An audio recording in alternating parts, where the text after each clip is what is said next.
सुशांत का जितनी बार जिक्र आया है उस इंटरव्यू में, मैंने उसकी ईवल हंसी नोटिस करी है कि क्या ये लड़की पागल है। हाय गाइस, काफी दिन हो गए आप लोगों से बात किए हुए। एक्चुअली कुछ निजी प्रॉब्लम्स चल रही हैं लाइफ में जिसका सॉल्यूशन निकाला जा रहा है, तो उसको छोड़ देते हैं। अभी मैं बात करना चाहता हूँ रिया चक्रवर्ती के बारे में। रिया चक्रवर्ती की आप जितनी भी धज्जियां उड़ा लें, मुझे तो समझ में नहीं आ रहा है कौन सा नशा करके ये लड़की बैठी है।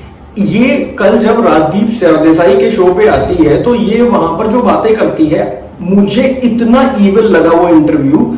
रीजन बीइंग क्योंकि जितनी बार इसने सुशांत का नाम लिया, चाहे वो किसी भी सेंस में लिया हो, इसकी वो ईवल हंसी देख के मुझे बड़ा ही अफसोस हुआ कि ऐसी बंदी उसके लाइफ में भी थी। अब मैं बताता हूं कि आखिर मेरी धारणा रिया के बारे में ऐसी बन भी क्यों गई है। रिया चक्रवर्ती ने जब मुंबई पुलिस को बयान दिए थे तो उन्होंने कहा था मैं सिद्धार्थ पिठानी की वजह से घर छोड़ रही हूं क्योंकि मुझे वो बंदा घर में अच्छा नहीं लगता। उसके बाद जब मानशिंदे साहब इस केस में आ जाते हैं तो एक नया एंगल आ जाता है कि रिया खुद भी एंजाइटी से डील कर रही थी, तो उसको अपने डॉक्टर के साथ डेट थी उसकी 8 तारीख को, इसलिए उसको जाना पड़ा।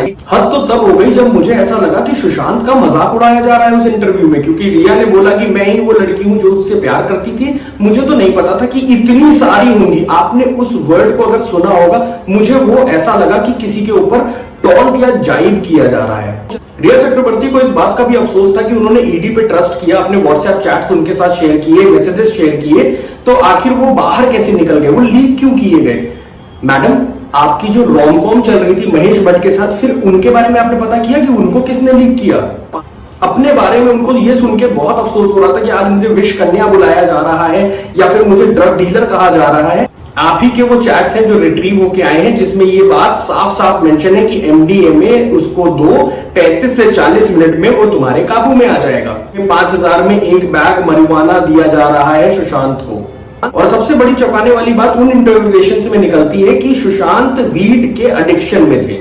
वीड, कैनबिस, हैश या फिर marijuana, ये सब प्लांट बेस्ड प्रोडक्ट है। इसमें चाहे कितना भी ऑल्टरेशन किया जाए, ये आखिरी में प्लांट बेस्ड रहते हैं। तो सबसे बड़ी जो खास बात आती है वो ये है कि वीड का एडिक्टिव आदमी, जो कि पॉसिबल नहीं है क्योंकि वीड का कोई एडिक्शन नहीं होता, वीड को किसी भी समय पे ऑन और ऑफ किया जा सकता है, लेकिन वीड का एडिक्टिव जो पर्सन होगा, आप उसको एमडीएमए देके तो ठीक नहीं करेंगे ना, कम से कम। और उस इंटरव्यू में सिर्फ और सिर्फ रिया चक्रवर्ती के बारे में डिस्कशन नहीं होना चाहिए, बल्कि उसमें तो राजदीप सरदेसाई के बारे में भी डिस्कशन होना जरूरी है। मगर मैं राजदीप सरदेसाई के बारे में कुछ नहीं बोलूंगा क्योंकि उस बंदे की पत्रकारिता मुझे समझ में ही नहीं आती। जब आप किसी देश के अंदर रह के पत्रकारिता करते हैं तो आप देश के मुद्दों को ऊपर लाते हैं, देश की जो विभिन्न तरीके की जो इफ बट्स चल रहे हैं। एंड एक्चुअली मेरे को मूवमेंट्स से कोई दिक्कत नहीं है, आप किसी भी मुद्दे को लेके आइए, लेकिन देश के मुद्दों को, और उसको आप अमेरिका, चाइना और बाकी देशों से कंपैरिजन में सिर्फ हमेशा ऑफेंडिंग वाली पत्रकारिता करते हैं, तो ये सही नहीं है। क्योंकि जब आप इंडिया की कंपैरिजन करते हैं चाइना से, तो चाइना में ना आप गवर्नमेंट के अगेंस्ट नहीं बोल सकते, तो आपकी पत्रकारिता वहीं धरी की धरी रह जाएगी 2 मिनट के अंदर। तो राजदीप सरदेसाई के बारे में बात करने की मेरी इच्छा नहीं है। वो चाहे इफ की चीज करें या बट की, या वो लेफ्ट की चीज करें या राइट की, उससे मुझे फर्क नहीं पड़ता, लेकिन एटलीस्ट वो किसी भी तरीके से देश को ऊपर उठाने वाली होनी चाहिए। और जब किसी चीज के बारे में आप कोई चीज रिपोर्ट करते हैं तो उस रिपोर्ट में कभी भी बायसनेस नहीं होनी चाहिए। तो ये सबसे बड़ी जरूरत है, जो कि रिया के केस में तो मुझे उनके इंटरव्यू में दिखी ही नहीं।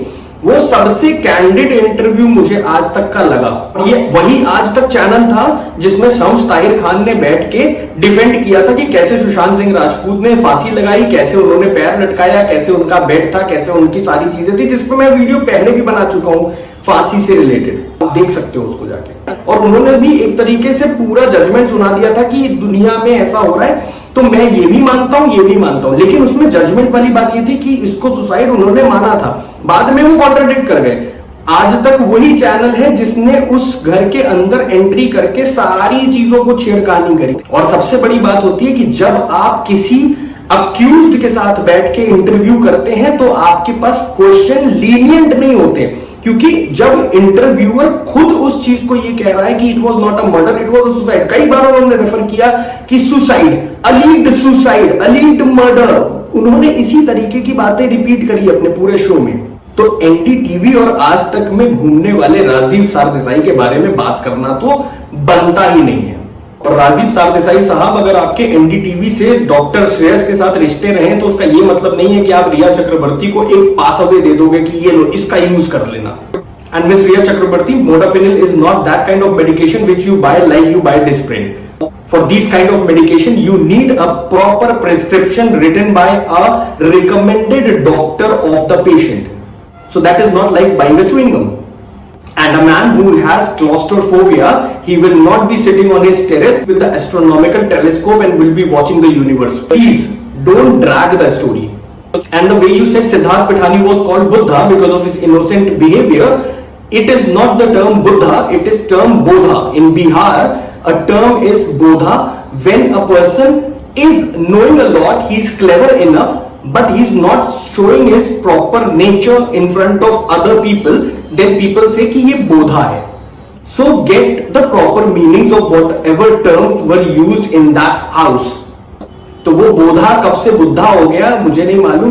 तो आखिरी में मैं बस इतना ही कहना चाहूंगा कि आप जो भी नशा कर रही है ना, प्लीज उसको लोअर डाउन करिए, क्योंकि वो आपको दिमाग में ये फील करा रहा है कि this case is taking you to popularity. This is not happening madam. You are going down trodden in your life. सत्यमेव जयते.